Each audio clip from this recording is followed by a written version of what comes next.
நாம் கடந்த வாரத்திலே பலிகளை குறித்து நாம் தியானித்திருந்தோம். गए हफ्ते हम बलि के बारे में कुछ अध्ययन किए थे. 5 விதமான பலிகள் லேவியராகமத்தில் ஒரு முதன்மையான பலிகளாய் இருக்கிறது என்று நாம் பார்த்தோம். 5 तरह की बलियां लेवियों की किताब में एक मुख्यता दी गई थी. அந்த பலிகள் எதற்காக இடப்படுகிறது என்று சொல்லி நாம் அதையும் பார்த்தோம். तो बलि किसके लिए चढ़ाई जाती है वो भी हम देखे थे. சோ இந்த நாளில் கூட அதனுடைய தொடர்ச்சியாக सर्वांग दहन बलि குறித்து நாம் பார்க்க போகிறோம். लगातार उस चीजों के लिए अभी होम बलि के बारे में हम देखने वाले हैं. அந்த 5 விதமான கர்த்தருக்கு கொடுக்கப்படுகிற சுகந்த வாசனையான பலிகளில் the परमेश्वर सुगंधायक वो बलि के लिए முதலாவதாக வேதம் குறிப்பிடுகிற பலி வந்து சர்வாங்க தகன பலி. इसलिए जो शास्त्र में देने वाला जो है अपना बलि है वो होम बलि है. இதை நீங்க லேவியராகமம் 1ஆம் அதிகாரத்தின் 1 இலிருந்து 17 வரைக்கும் நான் பார்க்க முடியும். इसमें लेवियों का पहला अध्याय 1 से लेकर 17 तक देख सकते हैं. அதேபோல 6ஆம் அதிகாரம் 8 இலிருந்து 13 வரைக்கும் நான் பார்க்க முடியும். छठवां अध्याय 8 से लेकर 13 तक देख सकते हैं. அதேபோல 8ஆம் அதிகாரம் 18 இலிருந்து 21 வரைக்கும் நான் பார்க்க முடியும்.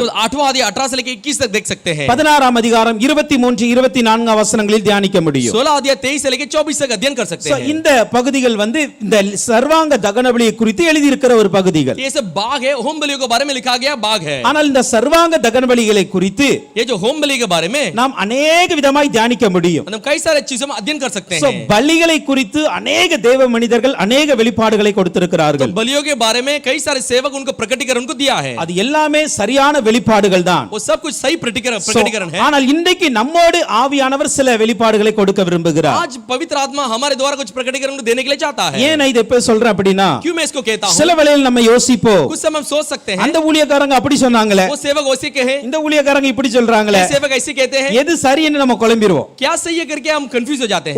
ஒரு காரியத்தை நாம் புரிந்து கொள்ள வேண்டும். एक कार्य को हम समझ लेना चाहिए. ஆவியானவர் எப்பொழுதுமே அந்தந்த காலத்திற்கு அந்தந்த ஜனங்களுடைய மனநிலையை பொறுத்து கர்த்தர் அவர்களை உருவாக்குகிறார். देखो परमेश्वर उस काल के अनुसार उस मनुष्य के लिए मन के अनुसार उसको बनाता है. அவர்களை அதற்கேற்ற வெளிப்பாடுகளை தேவ மனிதர்கள் மூலமாக பரிசுத்தவான்கள் மூலமாக கர்த்தர் கொடுக்கிறார். वो काल के अनुसार प्रकटीकरण को सेवक के द्वारा पवित्र व्यक्ति को द्वारा परमेश्वर देता है. அதனால எந்த ஒரு தேவ ஊழியர்களின் வெளிப்பாடுகளையும் அவர்களுடைய பிரசங்கத்தையும் நாம் குறைவாக மதிப்பிடவே கூடாது. कोई भी प्रकटीकरण सेवक का संदेश को हम कुछ नीचा नहीं समझना चाहिए. हालेलुया. ओके, இந்த சர்வாங்க தகன பலிகளை குறித்து இன்னைக்கு நாம் சில காரியங்களை தியானிக்க போகிறோம். आज हम ये जो होम बलि के बारे में हम कुछ चीजों अध्ययन करने वाले हैं. முதலாவதாக இந்த சர்வாங்க தகன பலிக்கான காரணம் என்ன? ये जो होम बलि के लिए कारण क्या है? ஏனா ஒரு பலியிடணும் அப்படினா அதற்கு ஒரு காரணம் இருக்க வேண்டும். बलि चढ़ाना है तो कारण हो सकती है. சோ முதலாவதாக இந்த சர்வாங்க தகன பலி ஏன் கொடுக்கப்பட்டது என்றால், पहले ये होम बलि क्यों दिया गया है? ஜனங்கள் கர்த்தருக்கு பிரியமாய் வாழுவதற்காக, लोग परमेश्वर को प्रिय जीना है, அவரை வழிபடுவதற்காக, उनके जो पीछा करने के लिए, அதேபோல மன்னிப்பு பெற்று தேவ உறவில் நிலைத்திருக்கும்படியாக, क्षमा पाकर परमेश्वर रिश्ते में बरकरार रहने के लिए. இந்த சர்வாங்க தகன பலிகளை குறித்து பார்க்கும் பொழுது ये जो होम बलि के बारे में देखते समय வேதத்தில் நோவாவின் நாட்களில் இருந்து கொடுக்கப்பட்டு இருக்கிறது. शास्त्र में नूह के दिनों से वो देते आ रहे हैं. அல்லேலூயா. நோவாவின் நாட்களில் அவர் அந்த பேழை விட்டு வெளியே வந்த உடனே ஒரு நன்றி பலியாக கர்த்தருக்கு அந்த சர்வாங்க தகன பலியை கொடுத்தார். नूह जब जहां से बाहर आया एक धन्यवाद कहते हुए एक होम बलि को उसने चढ़ाया. அதை தொடர்ந்து ஆபிரகாம் மூலமாய் கொடுக்கப்பட்டது. उसके लगातार अब्राहम के द्वारा दिया गया. இப்படி தாவீது மூலமாய் கொடுக்கப்பட்டது, சாலமோன் மூலமாய் கொடுக்கப்பட்டது, दाऊद और सुलेमान के द्वारा दिया गया, எலியாவின் மூலமாய் கொடுக்கப்பட்டது, एलिया के द्वारा दिया गया. இப்படி வேதத்தில் अनेक இடங்களில் நாம் சர்வாங்க தகன பலிகளை குறித்து பார்க்க முடியும். शास्त्र में कई सारे जगहों में होम बलि के बारे में देख सकते हैं. வேதத்தில் அதிகமாக சர்வாங்க தகன பலி பெற்றது யார் என்று பார்த்தா சாலமோன் ராஜா. देखो शास्त्र में बहुत सारे होम बलि चढ़ाए कौन देखेंगे तो सुलेमान राजा. ஏனா அவருடைய ஆலயம் கட்டி முடித்த உடனே ஆயிரக்கணக்கான ஆடு மாடுகளை பலியிட்டார் என்று வேதம் சொல்லுகிறது. देखो उसका भवन बांध के खत्म होते ही हजारों बलियां उसने भेड़ बकरी बलि चढ़ा करके देखते हैं. ஏன் இத கொடுக்கறாங்க அப்படினா, क्यों उसको देते हैं? நான் கர்த்தருக்கு பிரியமான ஒரு வாழ்க்கை வாழ வேண்டும், हम परमेश्वर का प्रिय जीवन बिताना है. எனக்கும் கர்த்தருக்கு இருக்கிற உறவுல ஏதாவது விரிசல் இருந்தா அதை சரி செய்யும்படியாக இந்த பலிகளை கொண்டு வருகிறார்கள். मेरा और परमेश्वर बीच में रिश्ता जो है उसमें कुछ छेद है तो उसके ठीक करने के लिए बलि चढ़ाते हैं. அதே போல நான் சரியான விதத்தில் கர்த்தரை ஆராதிக்க வேண்டும், सही रीति से परमेश्वर की आराधना करना है. கர்த்தர் எனக்கு துணை செய்ய வேண்டும், परमेश्वर उसके लिए सहायता करना चाहिए. இதற்காக இந்த சர்வாங்க தகன பலி கொடுக்கப்பட்டது. इसके लिए होम बलि दिया गया है. ஹல்லேலூயா. கடந்த வாரத்திலே நாம் தியானித்தோம், गए हफ्ते में अध्ययन किए பலிகள் எல்லாமே விருப்பத்துடன் கொடுக்கப்படுகிறது. बलि सब अपने चाहत के अनुसार दिया जाता है. அப்படியே இந்த சர்வாங்க தகன பலியும் விருப்பம் உள்ளவர்கள் தான் கொடுக்கிறார்கள். ये जो होम बलि जो है ये जो चाहत वाले ही देते हैं. சரி, இந்த சர்வாங்க தகன பலிக்கான பொருட்கள் என்ன? ये जो सर्वांग दग्न बलि के लिए ये जो वस्तुएं क्या है, चीजें क्या है? லேவியராகமம் 1ஆம் அதிகாரத்தின் 3ஆம் வசனத்தை பார்க்கும் பொழுது, लेवी की किताब पहला अध्याय 3रा वचन को देखते समय ஒரு மாட்டு மந்தையிலிருந்து ये बैलों में से சர்வாங்க தகன பலி எடுக்கப்பட்டால் होम बलि अगर ले गए तो பழுதற்ற ஒரு காளையை கொடுக்க வேண்டும். निर्दोष एक बैल को देना है. அல்லேலூயா. அல்லேலூயா. அப்ப சர்வாங்க தகன பலியில பழுதற்ற காளை கொடுக்கப்பட்டது. निर्दोष नर दिया गया है. இரண்டாவதாக दूसरा அதே லேவியராகமம் 1ஆம் அதிகாரத்தின் 10ஆம் வசனத்தை தியானிக்கும் பொழுது उसी लेवियों के 10वां एक पहला अध्याय 10वां वचन का अध्ययन करते समय ஆட்டு மந்தையிலிருந்து எடுக்கப்படும் பொழுது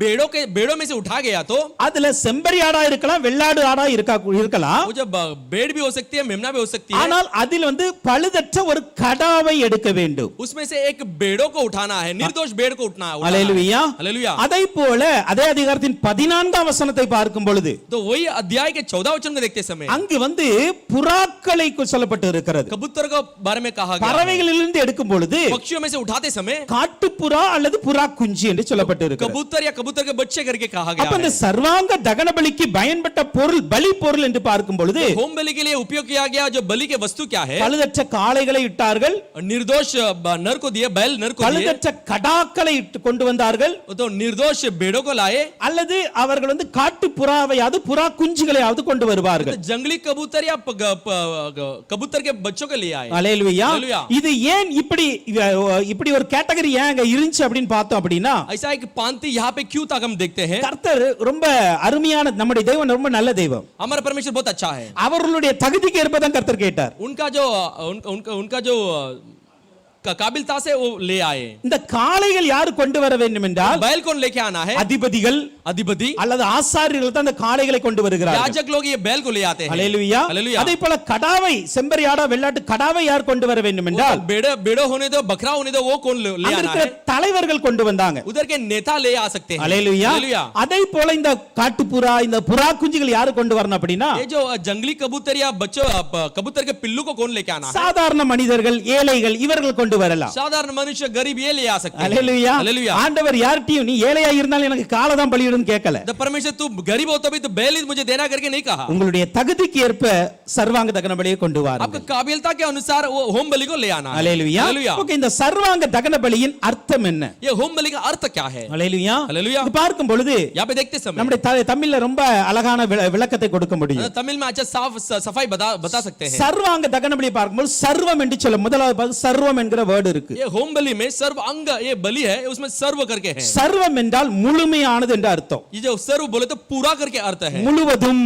पूरा. அல்லேலூயா. हालेलुया. அதே போல அங்கம் என்று சொல்லப்படுகிறது. अंग करके कहा गया है. அங்கம் என்றால் சரீரத்தின் ஒவ்வொரு அவயங்களும் என்று அர்த்தம். शरीर के हर एक अंग करके कहा गया है. அல்லேலூயா. हालेलुया. அடுத்ததாக बलि करके एक शब्द उपयोग किया गया இது है. என்றால் ஒப்பு கொடுத்தல் என்று அர்த்தம். इसमें समर्पण करना அப்ப करके अर्थ है. சர்வாங்க தகன பலியின் முழுமையான ஒரு அர்த்தம் என்றால் सर्व अंग ये बलि का जो पूरा अर्थ क्या है? அந்த பலி பொருள் முழுவதும் எரிப்பதற்கு ஒப்பு கொடுக்கப்படுதல். जो बलि वस्तु है उसे पूरे तरह से जलने के लिए अपने आप को समर्पण करती है. அல்லேலூயா. हालेलुया. சோ இன்றைக்கு நாம் சர்வாங்க தகன பலி குறித்து நாம் தியானிக்கிறோம் என்றால் आज हम होम बलि के बारे में अध्ययन करते हैं तो நாம் நம்முடைய ஜீவனை முழுமையாக எரிக்க ஒப்பு கொடுக்க வேண்டும். हम हमारे जीवन को पूरी तरह से जलने के लिए समर्पण करना है. அல்லேலூயா. हालेलुया. அதுதான் சர்வாங்க தகன பலியின் அர்த்தம். वही होम बलि का अर्थ है. இந்த சர்வாங்க தகன பலியை ये जो होम बलियों को எபிரேயத்துல சொல்லப்பட்டு பார்க்கும் பொழுது इब्रानी में कहते समय ஓலா என்கிற வார்த்தை சொல்லப்பட்டு இருக்கிறது. ओला करके शब्दों को कहा गया है. இந்த ஓலா என்கிற வார்த்தைக்கு जो ओला नामक शब्द को என்ன அர்த்தம் என்றால் क्या अर्थ है? மேலே எழும்பி செல்லுதல் तो ऊपर उठकर जाना, அல்லது ஏறுதல் என்று பொருள். तो चढ़ना करके अर्थ है. அல்லேலூயா. हालेलुया. இந்த ஓலா என்கிற எபிரேய வார்த்தை ये जो ओला नामक इब्रानी शब्द மேலே எழும்பி செல்லுதல் तो ऊपर उठकर जाती है, அல்லது ஏறுதல் என்கிற ஒரு பொருள் இருக்கிறது. चढ़ती करके एक अर्थ है. ஏன் இந்த வார்த்தையை சொல்லி இருக்கிறாங்கன்னா ये शब्द को कहा गया இந்த है. சர்வாங்க தகன பலியை பலிபீடத்தில் வைத்து எரிக்கப்படும் பொழுது तो होम बलि को वेदी में रखकर जलाते समय அதிலிருந்து எழும்புகிற புகையானது மேலே எழும்பு செல்லும். तो उसके द्वारा उठने वाली धुआं ऊपर उठ के जाती அந்த है. புகையை தான் கர்த்தர் சுகந்த வாசனையாய் பார்க்கிறார். ये जो धुआं को ही परमेश्वर सुगंध एक महक में देखता है. அல்லேலூயா. हालेलुया. ஒரு காரியத்தை நல்லா புரிந்து கொள்ளுங்க. एक कार्य को अच्छा समझ लीजिए. பலி எரிக்கப்படுவது என்பதோ கீழே தான். तो बलि जो जला जाते हो नीचे, ஆனால் அதனுடைய சுகந்த வாசனை மேலே எழும்புகிறது. उसके सुगंध महक ऊपर उठती है। அதுதான் இந்த சர்வாங்க தகன பலியினுடைய மேன்மையா இருக்கிறது. तो वही होम बलि का एक मुख्यता है, சோ विशेषता இன்னைக்கு है। நாம் இந்த உலகத்துல நம்மை பலியாய் ஒப்பு கொடுக்கிறோம். इस दुनिया में हम बलि के रूप में अर्पण करते हैं, ஆனால் நம்முடைய வாழ்க்கையில் இருக்கிற அந்த சுகந்த வாசனை பரலோகத்திற்கு எடுத்து செல்கிறது. देखा हमारे जीवन का सुगंध महक स्वर्ग में ले जाती है। ஹalleluya. हालेलुया। இன்னைக்கு அப்படிதான் நம்முடைய வாழ்க்கை அமைய तो வேண்டும். वैसे हमारा जीवन होना चाहिए। இந்த சர்வாங்க தகன பலி என்கிற வார்த்தையானது जो होम बलि एक ये शब्द நம்முடைய வேதத்தில் ஏறக்குறைய 211 இடங்களில் சொல்லப்பட்டு இருக்கிறது. हमारे शास्त्र में लगभग 2211 जगह पर कहा गया है। ஹalleluya. हालेलुया। ஏறக்குறைய 211 இடத்துல சர்வாங்க தகனம் சொல்லப்பட்டு இருக்கிறது. लगभग 211 जो कहा गया है, அது பழைய ஏற்பாடா இருக்கலாம், புதிய ஏற்பாடா இருக்கலாம். वो पुराने करार भी हो सकते हैं, नया करार भी हो सकता है। இந்த பாருங்க எபேசியர் 5ஆம் அதிகாரத்தில் 2ஆம் வசனத்தை பார்க்கும் பொழுது इसे 5वां अध्याय दूसरा वचन को देखते கிறிஸ்து समय நமக்காக தம்மை தேவனுக்கு சுகந்த வாசனையான காணிக்கையாகவும் मसीह यीशु हमारे लिए परमेश्वर के लिए सुखदायक सुगंध के रूप में பலியாகவும் बेट के समान ஒப்பு கொடுத்து நம்மில் அன்பு கூர்ந்தது போல तो समर्पण कर हमारे लिए प्रेम रखा, इसलिए நீங்களும் அன்பிலே நடந்து கொள்ளுங்கள். आप भी प्रेम में चलिए। அப்ப இந்த சர்வாங்க தகன பலியை கிறிஸ்து நிறைவேற்றி இருக்கிறார். ये जो होम बलि को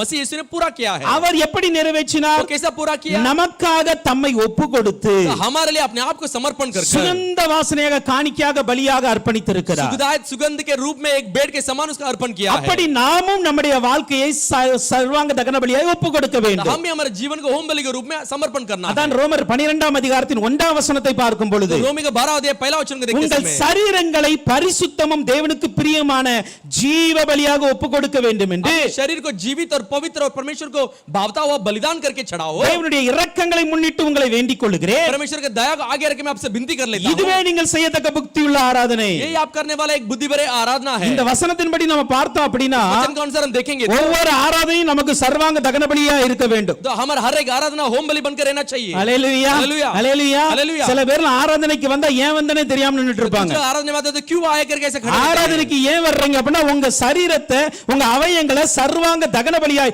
ஒப்பு கொடுக்க வர வேண்டும். तो आप आराधना में आते समय आपके शरीर को आपके अंग को एक होम बलि के रूप में देने के लिए आना चाहिए। ஏன்னா இயேசு கிறிஸ்து தம்மை ஒப்பு கொடுத்திருக்கிறார். यीशु मसीह अपने आप को समर्पण किया அப்படியே है, நம்மை ஒப்பு கொடுக்க வேண்டும். वैसे भी हम अपने आप को அப்ப अर्पण करना இன்னைக்கு है। இந்த பலி பொருளுக்கான விளக்கத்தை பார்க்க ये போகிறோம். बलि वस्तु के लिए एक सफाई को देखने நம்ம वाले हैं। பார்த்தோம் இந்த சர்வாங்க தகன பலிக்கு ஒரு 3 வித காரியங்கள் பலி பொருள் பயன்பட்டது. देखिए होम बलि के लिए 3 तरह की वस्तुएं उपयोग हुई है। ஒன்று பழுதற்ற காளை, एक निर्दोष बैल, பழுதற்ற கடா, एक निर्दोष बकरा, அதே போல காட்டு புறா குஞ்சிகள். एक जंगली कबूतर, एक कबूतर के पिल्लू। இந்த பழுதற்ற காளை யாரை நாம் குறிக்கிறதா இருக்கிறது? ये जो निर्दोष ये जो बैल किसको बताती है? ஹalleluya. हालेलुया। அன்றைக்கு அங்கிருந்த அதிபதிகளையும் ஆசாரியர்களையும் குறித்தது. उस दिन के उधर के अधिपति और याजक को बताई। ஹalleluya. हालेलुया। இன்றைக்கு யாரை குறிக்கிறது என்றால் आज किसको बताती है? இன்றைக்கு தேவ ஊழியர்களை அது குறிக்கிறதா आज இருக்கிறது. परमेश्वर सेवक को बताती है। ஏன்னா அவர்கள் தான் ஒரு ஊழியத்தின் அதிபதிகளாய் वो இருக்கிறார்கள். एक सेवक का अधिपति बनकर है, அவர்கள் தான் ஆசாரியர்களாய் वो இருக்கிறார்கள். याजक बनकर है। அப்ப இந்த பழுதற்ற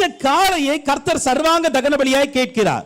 ये जो निर्दोष बैल को परमेश्वर होम बलि के रूप में मांगता है। அப்படி என்றால் என்ன அர்த்தம் அப்படின்னா इसका मतलब क्या है? அன்றைக்கு காளை கொல்லப்பட்டது ஏன் என்றால் இந்த அதிபதிகள் தங்களுடைய பாவத்திலிருந்து ஒரு விடுதலை उस பெறுவதற்காக. दिन बैल मारा गया, ये क्यों? ये अधिपति अपने पापों से क्षमा मांगने के இந்த लिए। அதிபதிகள் கர்த்தரோடு நல்ல உறவிற்குள் வரும்படியாக. अधिपति परमेश्वर के साथ अच्छे रिश्ते में आना है। அப்படியே இன்றைக்கு இந்த காளையை போல தேவ ஊழியர்கள் தேவ ஊழியத்தை செய்கிறவர்கள் தங்களை சர்வாங்க தகன பலியாக ஒப்பு கொடுக்க வேண்டும். बैल के समान एक सेवा करने वाले एक सेवा के लिए अपने आप को पूरी तरह से समर्पण करना இந்த है। காளையை குறித்து நாம் பார்க்க என்றால் बैल के बारे में देखते समय வேதத்தில் எபிரேயர் 5ஆம் அதிகாரத்தின் 4ஆம் வசனத்தை பார்க்கும் பொழுது शास्त्र में इब्रानियों 5वां अध्याय के 4वां वचन में देखते समय ஒருவனும் இந்த ஆரோனை போல தேவனால் அழைக்கப்பட்டால் ஒழிய जो आरोन के समान, आरोन के नाई परमेश्वर के जो परमेश्वर से ठहरा गया, ஒருவன் இந்த கனமான ஊழியத்திற்கு தானாய் ஏற்படுகிறது இல்லை. कोई भी आदर भरा पद को अपने आप नहीं आता இங்க है। பாருங்க ஒரு பழுதற்ற காளை என்று சொல்லப்பட்டு இருக்கிறது. निर्दोष बैल करके बताई गई है। கடந்த வாரத்திலே நான் சொன்னேன் तो गए हफ्ते मैंने कहा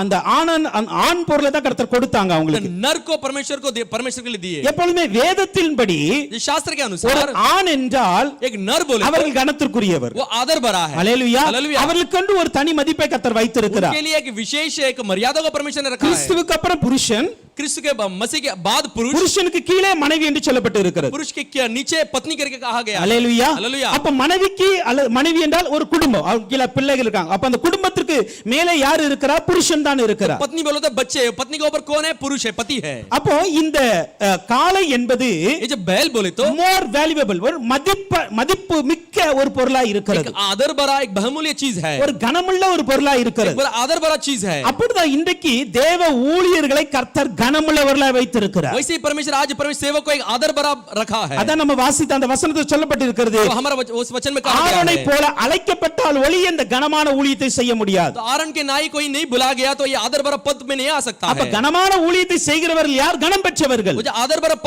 पद में काम कौन करते हैं? आदर भरे लोग। ஆனால் लेकिन இந்த கனத்தை நாம் மேன்மை பாராட்டக்கூடாது. तो ये जो आदर को हम गमन नहीं करना चाहिए। இந்த கனத்தை நாம் என்ன பண்ணணும்? பலியாக ஒப்பு கொடுக்க வேண்டும். जो आदर को हम क्या करना है? बलि के समान चढ़ाया जाना है। ஹல்லேலூயா, ஹல்லேலூயா. இதை நாம் உயர்த்த கூடாது என்று சொல்லுகிறது. इसे हम ऊंचा उठाना नहीं करके எபிரேயர் 5ஆம் அதிகாரத்தின் 5ஆம் வசனத்தை பார்க்கும் பொழுது 5वां अध्याय 5वां वचन को देखते समय அங்க சொல்லப்பட்டு இருக்கிறது, कहा गया है, கிறிஸ்துவும் பிரதான ஆசாரியருக்கு தம்மை தாமே உயர்த்தவில்லை, तो मसीह भी अपने प्रधान याजक अपने आप को अर्पण नहीं किया, அவருடைய சொன்னவரே அவரை உயர்த்தி இருக்கிறார். तो उसे जो कहा उसको ऊंचा उठाया। ஹல்லேலூயா. ஹல்லேலூயா. அப்ப இந்த கனமான ஊழியத்திற்கு ये जो आदर भरा सेवा के लिए நாமே நம்மை உயர்த்தி கொண்டு வரவில்லை, तो अपने आप को हम बढ़ाकर हम नहीं लेके आए। நம்முடைய தேவன் நம்மை இந்த கனமான ஊழியத்திற்கு அழைத்து இருக்கிறார். हमारा परमेश्वर आदर भरा सेवा के लिए हमें बुलाया है। அதனால இந்த கனமான ஊழியத்தை வைத்து நாம் ஒருபோதும் பெருமை பாராட்டக்கூடாது. तो इसीलिए आदर भरा ये जो सेवा को रखकर कभी भी हम गमन नहीं கர்த்தர் करना है। சொல்றார், அந்த பழுதற்ற காளையை பலியாக ஒப்பு கொடுங்க. तो निर्दोष बैल नर को तो बलि के समान அப்ப चढ़ा दे। நம்முடைய வாழ்க்கையில எப்பேற்பட்ட கனம் வந்தாலும் கூட तो हमारे जीवन में कैसा भी आदर आए तो भी தேவ சமூகத்திற்கு வரும் பொழுது परमेश्वर समूह में आते समय நாம் அதை ஒப்பு கொடுத்து தான் வர வேண்டும். हम इसलिए समर्पण करके आना है। ஹல்லேலூயா. ஹல்லேலூயா. ஒப்பு கொடுத்து தான் வர வேண்டும். समर्पण करके आना है। இரண்டாவது இந்த காளையை குறித்து நான் பார்க்கும் பொழுது दूसरे ये जो बैल के बारे में देखते समय நீதிமொழிகள் 14ஆம் அதிகாரத்தின் 4ஆம் வசனத்தை பார்க்கும் பொழுது नीति वचन 14 अध्याय इसका 14 वचन को देखते समय காளைகளின் வரத்தினால் மிகுந்த பலத்தினால் மிகுந்த வரத்துண்டு. तो ये जो बैलों की जो ये लाभ है इसमें बहुत संतुष्ट होती है। நீதிமொழிகள் 14:4. नीति वचन 14:4 ஹல்லேலூயா. ஹல்லேலூயா. காளைகளின் பலத்தினால் மிகுந்த வரத்துண்டு என்று சொல்லப்பட்டு இருக்கிறது. जो जहां ये जो बैल होती है वहां पे बहुत अनाज बढ़ती जाती அப்ப है। இந்த காளைகள் எப்படி இருக்கிறது? பலமுள்ளதா இருக்கிறது. जो बैल कैसी एक बल वाली है। ஹல்லேலூயா. हालेलुया। அப்படியே தேவ ஊழியர்களை கர்த்தர் பலமுள்ளவர்களாக வைத்திருக்கிறார். वैसे परमेश्वर सेवक को परमेश्वर ने एक बलवंत बना के रखा நீங்க है। கேட்கலாம், आप पूछ सकते அப்படி हैं என்ன பலமுள்ளவர்களா இருக்கிறாங்க? तो कैसे बलवंत बनकर है। ஹல்லேலூயா. ஹல்லேலூயா. 2 கொரிந்தியர் 12ஆம் அதிகாரத்தின் 10ஆம் வசனத்தை பார்க்கும் பொழுது दूसरा कुरिन्थियर 12 अध्याय 10 वचन को देखते பவுல் समय அப்போஸ்தலன் இப்படியாய் சொல்கிறார், प्रेरित पौल इस तरह कहता है, நான் பலவீனமாய் இருக்கும் போதே मैं निर्बल था तभी பலமுள்ளவனாய் இருக்கிறேன். मैं एक बलवंत बनकर हूं। ஆகையால் கிறிஸ்துவின் நிமித்தம் எனக்கு வரும் பலவீனங்களிலும் तो मसीह के द्वारा मुझे आने वाली जो बलहीनता भी, நிந்தைகளிலும் निंदाओं में भी, நெருக்கங்களிலும் दबाव में भी, துன்பங்களிலும் दुख में, இடுக்கண்களிலும் जो उपद्रव में நான் பிரியப்படுகிறேன். मैं प्रिय करता हूं। ஊழியர்களுக்கு கர்த்தர் கொடுத்திருக்கிற ஒரு பலன் எது தெரியுமா? तो सेवक को परमेश्वर दिया वो बल क्या पता है? வெளிப்புறமான பலன் அல்ல. तो बाहर के रूप से बल नहीं। ஹல்லேலூயா. हालेलुया। ஊழியர்களுக்கு வியாதி இல்லைன்னு கேட்டா வியாதி இருக்கு. सेवक को बीमारी है पूछा तो बीमारी है।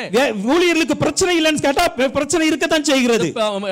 जो सेवक के लिए समस्या है तो समस्या है। அவங்க வாழ்க்கையில வேதனை இல்லைன்னு கேட்டா வேதனை இருக்கத்தான் செய்கிறது. उनका वेदना नहीं है करके पूछा तो उनके जीवन में वेदना ஆனா है। அதை வெளியே காட்ட முடியாது, காட்டவும் மாட்டாங்க. तो उनको बाहर दिखा नहीं सकते, बात दिखाएंगे भी नहीं। காரணம் என்ன தெரியுமா? कारण क्या पता है? அவர்களுக்கு உள்ளாக उनके अंदर ஒரு ஆவிக்குரிய பலன் இருக்கிறது. आत्मिक बल है। அவங்க வாழ்க்கையில வருகிற நிந்தைகள், उनका जीवन में आने वाले निंदा, அந்த நிந்தை போராட்டங்கள், वो जो संघर्ष, அவங்க வாழ்க்கையில் இருக்கிற வேதனைகள், तो उनका जीवन में होने वाले दुख, இதை எல்லாமே ये सब कुछ ஊழியர்கள் பிரியப்பட்டு ஏற்றுக்கொள்கிறார்கள். सेवक लोग प्रिय करके उसके छा कर ले लेते हैं। காரணம் என்ன தெரியுமா? कारण क्या पता है? வெளிப்புற மனுஷன் அழிந்தாலும் உள்ளான மனுஷன் நாளுக்கு நாள் புதிதாக்கப்பட்டு கொண்டு இருக்கிறார். बाहर के मनुष्य नाश हो सकता है लेकिन अंदर के मनुष्य हर दिन नया होते जाता है। தேவ மனிதர்களுக்கு கர்த்தர் ஒரு பலத்தை கொடுத்திருக்கிறார். तो परमेश्वर के मनुष्य के लिए परमेश्वर ने एक बल को दिया है। ஹல்லேலூயா. ஹல்லேலூயா. ஹல்லேலூயா. ஹல்லேலூயா. அப்படி பலமுள்ளவர்களா இருக்கிறதுனால தான் हम वैसे बलवंत है इसीलिए ரோமர் 15ஆம் அதிகாரத்தின் 1ஆம் வசனம் இப்படியே சொல்லுகிறது, रोमियो 15 अध्याय पहला वचन इस तरह कहता है, பலமுள்ளவர்களாகிய நாம் जो बलवंत हम நமக்கே பிரியமாய் நடவாமல்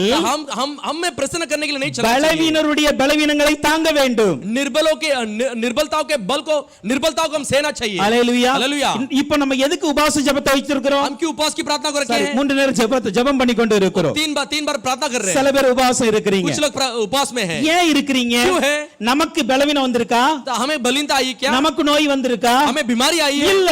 नहीं, நம்ம பலமுள்ளவர்களாய் தான் हम இருக்கிறோம். बलवंत बनकर ஆனா हैं। யாருக்காக வேண்டி வைத்திருக்கிறோம்? किसके लिए हम रखे हैं? சில பலவீனர்கள் कुछ இருக்கிறார்கள், निर्बल लोग हैं, சில வியாதியஸ்தர்கள் कुछ இருக்கிறார்கள். बीमारी लोग हैं। அவருடைய பலவீனத்தை பலமுள்ளவர்களாக நாம் தாங்கும்படியாக उनके வைத்திருக்கிறோம். निर्बलता को हम बलवंत हम सहना चाहिए। அதுதான் கர்த்தர் கொடுத்திருக்கிற பலம். वही परमेश्वर दिया हुआ बल है। அல்லேலூயா. அல்லேலூயா. அதனால தான் முடியாத சூழ்நிலையிலும் தேவ மனிதர்கள் நமக்காக தேவ சமூகத்தில் நின்று கொண்டு இருக்கிறார்கள். नहीं हो पा रहे उस स्थिति में भी हमारे लिए सेवक परमेश्वर समूह में खड़ा है। அல்லேலூயா. அல்லேலூயா. அல்லேலூயா. அல்லேலூயா. அப்போ இந்த பலத்தை கர்த்தர் கொடுத்திருக்கிறார். ये बल को परमेश्वर ने दिया है। ஆனா இந்த பலத்தை மேன்மை பாராட்டக்கூடாது. ये जो बल को घमंड नहीं करना चाहिए। அல்லேலூயா. அல்லேலூயா. இந்த பலத்தை ஆண்டவருடைய சமூகத்தில் கொண்டு கொடுக்கணும். ये जो बल को परमेश्वर समूह में जाके देना है। என்னுடைய பலத்தினால் அல்ல, பராக்கிரமத்தினால் அல்ல, मेरे बल से पराक्रम से नहीं, இதெல்லாம் தேவனுடைய ஆவியினால் ये இருக்குப்பா. सब परमेश्वर की आत्मा से होती है। அல்லேலூயா. அல்லேலூயா. அல்லேலூயா. அல்லேலூயா. என்னுடைய சரீர பலமோ, मेरा शरीर की बल, என்னுடைய வைராக்கியமோ मेरा जिद, இப்படி பலமுள்ளவனா என்னை மாற்றவில்லை. ऐसा बलवंत मुझे नहीं बनाई है। தேவ கிருபையே என்னை மாற்றி இருக்கிறது என்று परमेश्वर சொல்லி अनुग्रह मुझे बदली है। நமக்கு இருக்கிற அந்த பலத்தை ஒப்பு கொடுக்க வேண்டும். हमारे पास जो है बल है उसे समर्पण करना चाहिए। அல்லேலூயா. அல்லேலூயா. மூன்றாவதாக तीसरा, காளை என்பது என்ன? ये जो बैल बोलते क्या? உபாகமம் 33ஆம் அதிகாரத்தின் 17ஆம் வசனம் व्यवस्था 33 पादे 17 वचन அங்கு சொல்லப்பட்டு இருக்கிறது. उधर कहा गया है, அவன் அலங்காரம் उसका जो प्रतापी அவன் தலையீற்று காளையினுடைய அலங்காரத்தை போல இருக்கிறது. मानो गाय का पहिलौटा है। யோசேப்பினுடைய அலங்காரத்தை குறித்து சொல்லப்பட்டு இருக்கிறது. यूसुफ का प्रतापी के बारे में बताया गया காளையின் है, தலையீற்று காளையுடைய அலங்காரத்தை போல இருக்குமா? मानो गाय का पहिलौटा जैसे இந்த होती है। அலங்காரம் என்பது என்ன? ये प्रतापी बोलते क्या? கர்த்தர் நம்முடைய வாழ்க்கையில் கொடுத்திருக்கிற மேன்மை, परमेश्वर हमें दिया जीवन में दिया गया आदर, நல்ல ஒரு ஆசீர்வாதம். अच्छे का आशीर्वाद, அல்லேலூயா. அல்லேலூயா. இந்த மேன்மையை கர்த்தர் ஊழியர்களுக்கு கொடுக்கிறார். ये आदर को परमेश्वर सेवक को लिए देता है। அல்லேலூயா. அல்லேலூயா. அத வசனம் சொல்லுகிறது. वचन कहती है, எப்ப கர்த்தர் ஞானிகளை வெட்கப்படுத்தும்படி கர்த்தர் பைத்தியங்களை தெரிந்து கொள்கிறார். परमेश्वर ज्ञानियों को शर्मिंदा करने के लिए निर्बुद्धि को परमेश्वर ने चुना है। பலமுள்ளவைகளை வெட்கப்படுத்தும்படி கர்த்தர் பலவீனமுள்ளவைகளை தெரிந்து கொள்கிறார். बलवंत को शर्मिंदा करने के लिए निर्बल को परमेश्वर ने चुना है। உள்ளதை அவமாக்கும்படி கர்த்தர் இழிவானதை தெரிந்து கொள்கிறாரா? जो है उसको शर्मिंदा करने के लिए जो जो बहुत तुच्छ है उसे परमेश्वर ने चुना है। இப்படிப்பட்ட மேன்மையை கர்த்தர் ஊழியருக்கு கொடுத்திருக்கிறார். ऐसा आदर को परमेश्वर ने सेवक के लिए दिया இதை है। யாரும் மறுக்க முடியாது. इसे कोई ना नहीं कह सकता। அல்லேலூயா. हालेलुया। இதை யாரும் மறுக்க कोई முடியாதுங்க. इनकार नहीं कर सकता। அது எப்படி யோசேப்புக்கு அந்த அலங்காரம் வந்தது, அப்படியே ஊழியருடைய சிரசிலும் அலங்காரம் जैसे இருக்கிறது. यूसुफ को प्रताप आई वैसे सेवक के सिर पे भी वो प्रताप आएगी। ஆனால் கர்த்தர் கொடுத்திருக்கிற அந்த மேன்மையை जब परमेश्वर दिया हुआ जो आदर को நம்ம என்ன பண்ணணும்? ஒப்பு கொடுக்கணும். हम क्या करना है? समर्पण करना है। சர்வாங்க दகன பலியாய் ஒப்பு கொடுக்க होम வேண்டும். बलि के रूप में समर्पण करना 1 है। கொரிந்தியர் 5ஆம் அதிகாரத்தின் 6ஆம் வசனம் சொல்லுகிறது. जब पहला कोरिन्थियों 15 अध्याय 5 कहती है, நீங்கள் மேன்மை பாராட்டுகிறது நல்லதல்ல. आप जो घमंड करना अच्छा नहीं है। கொஞ்சம் புளித்த மா பிசைந்த மா முழுவதையும் புளிப்பாக்கும் என்று அறியீர்களா? थोड़ा सा खमीर पूरे गूंदे हुए आटे को खमीर कर देता है। அல்லேலூயா. அல்லேலூயா. மேன்மை பாராட்டிர கூடாது. जो घमंड नहीं करना है। கர்த்தர் மேன்மை கொடுக்கிறார். परमेश्वर आदर को देता ஆனா है। அந்த மேன்மை யாருக்காக தெரியுமா? तो आदर किसके लिए पता है? பவுல் அப்போஸ்தலர் சொல்லுகிறார், प्रेरित पौलुस कहता है, நான் மேன்மை பாராட்டுகிறேன் என்றால் கர்த்தரை குறித்தே மேன்மை பாராட்டுவேன், मैं घमंड करता हूं तो परमेश्वर के बारे में घमंड करता அல்லது हूं। அவருடைய சிலுவையை குறித்தே மேன்மை பாராட்டுவேன், मैं सूली के बारे में घमंड करता हूं। என்னை குறித்து மேன்மை பாராட்ட மாட்டேன். मेरे बारे में मैं घमंड नहीं करूंगा। ஒரு பவுல் அப்போஸ்தலர் சொல்லுகிறது போல जैसे प्रेरित पौलुस कहता है, எல்லா ஊழியர்களும் சொன்னால் எவ்வளவு நலமா இருக்கும். सारे सेवक लोग कहा तो बहुत अच्छा रहेगा। அல்லேலூயா. அல்லேலூயா. அந்த கொஞ்சம் மேன்மை वो थोड़ा आदर பிசைந்த மா முழுவதையும் கரா பண்ணிருமா. वो गूंदा हुआ सारे आटों को खराब कर देती है। அல்லேலூயா. அல்லேலூயா। நல்ல ஊழியத்தை பிசைஞ்சு இன்னைக்கு உருவாக்கி கொண்டு இருக்கிறோம். अच्छे सेवक को गूंद के ये सेवक को बनाए हैं। எத்தனையோ விசுவாசிகள் பாடுகள் போராட்டத்தை தூக்கி எடுத்து உருவாக்கி கொண்டு இருக்கிறோம். तो विश्वासी लोग को उपद्रव दुख से उठाकर सेवक को बनाए हैं। அல்லேலூயா. அல்லேலூயா। ஆனால் அந்த மாலம் புளிக்காதபடிக்கு ये जो आटा खमीर नहीं होना நம்ம चाहिए। கொடுத்திருக்கிற மேன்மையை கர்த்தருக்கு பலியாய் ஒப்பு கொடுக்க हमें வேண்டும். दिया हुआ आदर को परमेश्वर के समर्पण के रूप में अर्पण करना இந்த चाहिए। காரியத்தை ஆசாரியர்கள் செய்ய வேண்டும். ये कार्य को याजक लोग करना है। அல்லேலூயா. அல்லேலூயா। நமக்கு இருக்கிற பலத்தையா இருக்கட்டும்,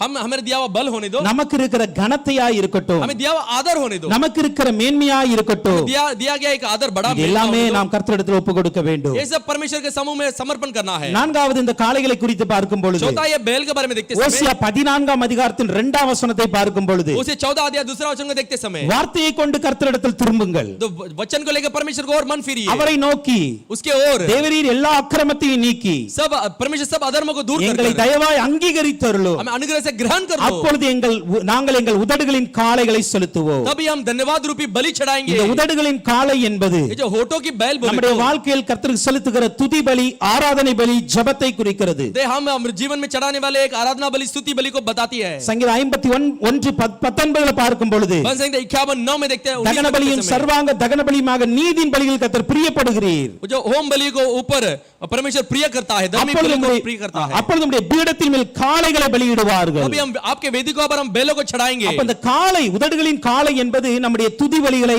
ஆராதனையை குறிக்கிறது. देखा ये जो बैल को स्तुति, हमारे होठों की स्तुति बलि को बताती है, நம்முடைய ஜெபத்தை குறிக்கிறதா இருக்கிறது. हमारे प्रार्थना को जताती है. ஆனா இன்னைக்கு ஆராதனை வேளையில பெருமை, तो आराधना के समय में घमंड, பாடல் படிக்கும் பொழுதே பெருமை, तो गीत गाते समय घमंड, ஜெபிக்கும் பொழுதே பெருமை, प्रार्थना करते समय घमंड. ஆண்டவர் வேத பாரகரை குறித்து அப்படிதான் சொன்னார். वो शास्त्र के पंडित के बारे में परमेश्वर ऐसे அவங்க कहा, பார்வைக்கு நீண்ட ஜெபம் பண்ணுவாங்கப்பா, वो दिखने के लिए नजर, सब लोग देखने लायक, உள்ளத்துல ஒண்ணும் கிடையாது, मन में कुछ नहीं है. அல்லேலூயா. हालेलुया. ஆனால் ஆண்டவர் விரும்புகிற காரியம் என்ன தெரியுமா? परमेश्वर क्या चाहता है? ஆராதித்தாலும் பலியாக ஒப்பு கொடுத்து ஆராதிக்க வேண்டும். तो आराधना करते समय भी बलि के समान समर्पण करके आराधना करना है. ஜெபித்தாலும் பலியாக ஒப்பு கொடுத்து ஜெபிக்க வேண்டும். प्रार्थना करते समय भी बलि के रूप में समर्पण करके बलि चढ़ाना அன்னாளுடைய है. ஜெபம் அப்படிப்பட்டதா இருந்தது. अन्नाल की प्रार्थना वैसी ही था, என் பிள்ளை உமக்கு தந்துருவேன், मेरे बच्चों को आपको दे दूंगा. அல்லேலூயா. அது அன்னாளுடைய ஜெபமாய் वही இருந்தது. अन्नाल की प्रार्थना थी. தாவீதுனுடைய ஆராதனை அப்படிதான் இருந்தது. दाऊद की आराधना भी वैसी था. எவ்வளவு பெரிய ராஜா தான். कितना वो बहुत बड़ा राजा था. தேவனுடைய உடன்படிக்கை பெட்டிக்கு முன்பாக வரும் பொழுது परमेश्वर का वाचा का संदूक के सामने आते சணல் समय நூல் ஏபோத்தை தரித்து கொண்டு ஆடினார். वो जो एबोत को पहन कर उसने नाचा. அல்லேலூயா. हालेलुया. அப்ப உதடுகளின் பலியை நாம் ஒப்பு கொடுக்க வேண்டும். जो होठों की बलि को हम समर्पण करना है. சங்கீதம் 51:17 பார்க்கும் பொழுது बन संहिता 51:17 को देखते समय தேவனுக்கு ஏற்கும் பலிகள் எவைகள் என்று சொல்லப்பட்டு இருக்கிறது. परमेश्वर का प्रिय बलि किसको कहते हैं? நொறுங்குண்ட ஆவி, जो पिसा टूटा हुआ एक आत्मा, நொறுங்குண்டதும் நறுங்குண்டமான இருதயத்தை நீர் புறக்கணீர். टूटे और पिसे हुए मन को अब तुच्छ नहीं जानता है. அல்லேலூயா. हालेलुया. அப்போ இன்றைக்கு ஆசாரியர்களுக்கு கொடுக்கப்பட்டு இருக்கிற இந்த ஆராதனை, இந்த துதி ஜெபமா இருக்கட்டும். तो याजक के लिए दिया गया आराधना स्तुति बलि होने दो, அது அவர்களுக்கு கொடுக்கப்பட்ட ஒரு மேன்மை. उनको दिया गया एक आदर है. அல்லேலூயா. हालेलुया. எல்லாரும் ஆராதனை நடத்த முடியாது, सब लोग आराधना नहीं चला सकते, எல்லாரும் ஜெபத்தை நடத்த सब முடியாது. लोग प्रार्थना नहीं चला सकते. ஆசாரியர்களுக்கு அந்த கர்த்தர் அதை கொடுத்திருக்கிறார். याजक को परमेश्वर ने दिया है. அல்லேலூயா. हालेलुया. சோ அதை நாம் என்ன பண்ண கூடாது? பெருமையாய் பார்க்க கூடாது. उसे हम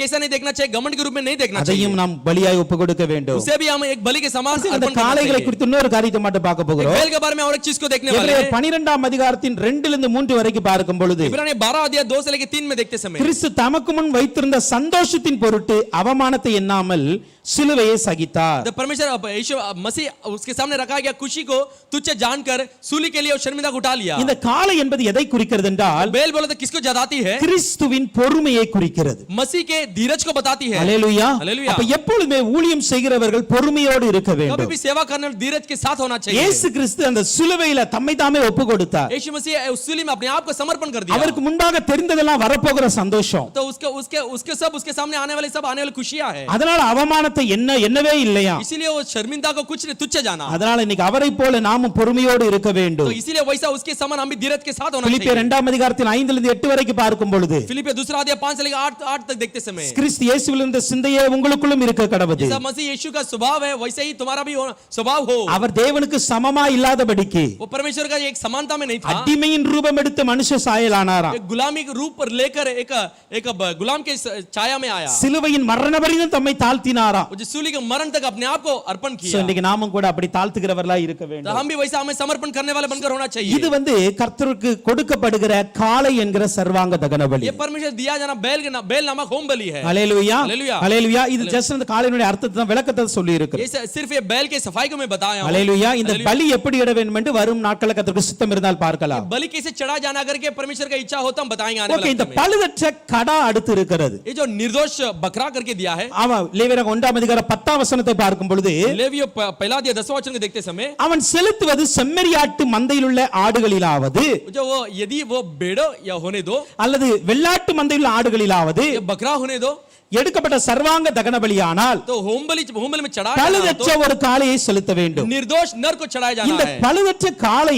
ये निर्दोष नर அன்றைய நாட்களில் தலைவர்களை குறித்ததா இருந்தது. उन दिनों में सरदारों के बारे में कहती थी. இன்றைக்கு யாரை குறிக்கிறது? आज किसको जताती இன்றைக்கு है? ஆவிக்குரிய ரீதியில் நாம் தியானிக்கும் பொழுது आत्मिक रीति में हम अध्ययन करते समय கடானா ஊழியர்களை குறித்து பார்த்துட்டோம். जो बकरा बोले तो सेवक के बारे में हम देख लिए. சார், காளையை सॉरी बैल को. ஆனால் இந்த கடா யாரை குறிக்கிறது என்றால் बकरा किसको जताती இந்த है? ஆட்டு மந்தையிலிருந்து எடுக்கப்பட்டவர்களை குறிக்கப்படுகிறது. जो भेड़ों को झुंड में से निकाला गया लोगों को बताती है. அப்படி என்றால் யார்? उससे बोले तो कौन? விசுவாசிகளின் கூட்டத்தில் இருந்து विश्वासियों के झुंड में से முன்னாடி நிக்கிற आगे रुकने वाले, ஆராதனை நடத்துகிறவர்களா இருக்கட்டும், आराधना चलाने वाले होने दो, பாட்டு படிக்கிறவர்களா गीत இருக்கட்டும், गाने वाले होने दो, ஜெபக்குழு நடத்துகிறவர்களா இருக்கட்டும், प्रार्थना की मंडली चलाने वाले இது होने दो। உதவி ஊழியர்களை குறிக்கிறதா இருக்கிறது. ये जो सहायता एक असिस्टेंट सेवक के बारे में कहा गया है। அல்லேலூயா. அல்லேலூயா. நீங்க என்ன ஊழியத்தை பண்ணாலும் சரி, और जो कोई सेवा करे तो भी நீங்களும் சர்வாங்க தகன பலியா ஒப்பு கொடுத்து ஆகணும். आप भी एक होम बलि के रूप में समर्पण करना है। அல்லேலூயா. அல்லேலூயா। ஐயோ இது ஆசாரியர்கள் மட்டும் தான் கொடுக்கணும் सिर्फ ये याजक करना है? இல்ல. नहीं।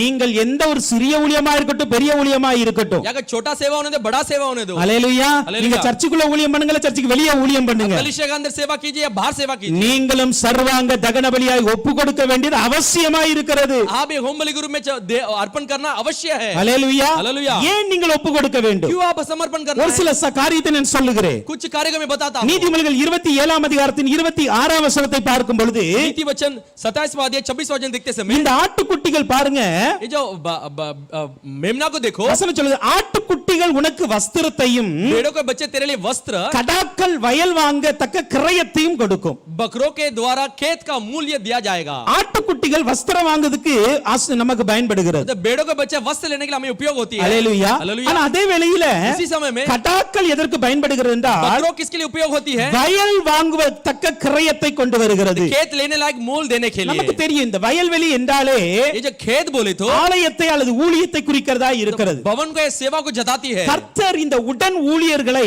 ये जो उप सेवक लोग को எப்படி வைத்திருக்கிறார் ऐसा என்றால் रखा है, புதிய ஊழியத்தை ஆரம்பிப்பதற்கு உங்களை துணையுள்ளவர்களாய் மாற்றி இருக்கிறார். नया सेवक को शुरुआत करने के लिए अब आपको उप सेवक के रूप में आपको रखा है। அல்லேலூயா. அல்லேலூயா. அல்லேலூயா. அல்லேலூயா. எப்பொழுதுமே कभी भी பாருங்க இந்த காலையை நம்ம ஊழியர்களை பார்த்துட்டோம். ये जो अब बैलों को हम सेवक रूप में देख लिए, நான் எப்ப சொல்லுவேன், மேய்ப்பன் வந்து ஒரு நாள் குட்டி போட முடியாது. कभी भी ये चरवा जो है बच्चा नहीं दे सकता, ஆடு தான் குட்டி போடணும். तो बेड़ी बच्चा देना है। அல்லேலூயா. அல்லேலூயா. மேய்ப்பருடைய வேலை என்ன? ये चरवा का क्या काम है? ஆடுகளை நன்றாக வளர்க்க வேண்டும். बेड़ों को अच्छी रीति से बढ़ाना है। விசுவாசிகளை நல்ல போஷாக கொடுத்து வளர்க்கறாங்க. विश्वासी को अच्छा तंदुरुस्ती देकर बढ़ाना है। புதிய விசுவாசிகளை குட்டிவாய் கொண்டு வருவது யார் வேலை? तो नया एक विश्वासी को बच्चे के समान ले आने वाला किसका काम है? விசுவாசிகளுடைய வேலை. विश्वासियों का काम है। அதை நல்லா புரிந்து கொள்ளணும். उसे अच्छा समझ लेना चाहिए। அல்லேலூயா. हालेलुया। எல்லா விசுவாசிகளுக்கும் ஒரு வேலை கொடுக்கப்பட்டு இருக்கிறது. विश्वासी लोग के लिए काम दिया गया है। நீங்களும் சுவிசேஷம் அறிவித்து சில குட்டிகளை கொண்டு வர வேண்டும். आप इस सुसमाचार को बताकर कुछ बच्चों को ले आना है। அல்லேலூயா. हालेलुया। அப்போ இந்த புதிய ஊழியத்தை தொடங்குவதற்கு नया सेवा को शुरू करने के அல்லது लिए, அதை வாங்குவதற்கு लेने के लिए கர்த்தர் இந்த உதவி ஊழியர்களை தான் துணையாய் வைத்திருக்கிறார். परमेश्वर उप सेवक लोग की सहायता के लिए रखा है। அதனால என்ன பண்ணணும் தெரியுமா? उसके लिए क्या करना है? நானும் கர்த்தருக்கு ஒரு ஊழியத்தை செய்வதற்கு அர்ப்பணித்ததனால मैं भी परमेश्वर सेवा करने के लिए अर्पण किया, इसीलिए அதை ஒப்பு கொடுக்கணும். वो समर्पण करना है। அல்லேலூயா. हालेलुया। சொல்லக்கூடாது என்னால தான் இந்த ஊழியம் ஆரம்பிச்சாங்க, ऐसा नहीं कहना चाहिए कि मेरे द्वारा ये सेवा को शुरू என்னால किया, தான் இந்த விசுவாசி வந்தாங்க, मेरे इसके द्वारा ये विश्वासी आए, சொல்லக்கூடாது. नहीं कहना है। அல்லேலூயா. हालेलुया। அது பலியா ஒப்பு கொடுங்க. ये बलि के समान समर्पण कीजिए। அல்லேலூயா. हालेलुया। ஏன்னா நீங்கள் கடாக்கள்,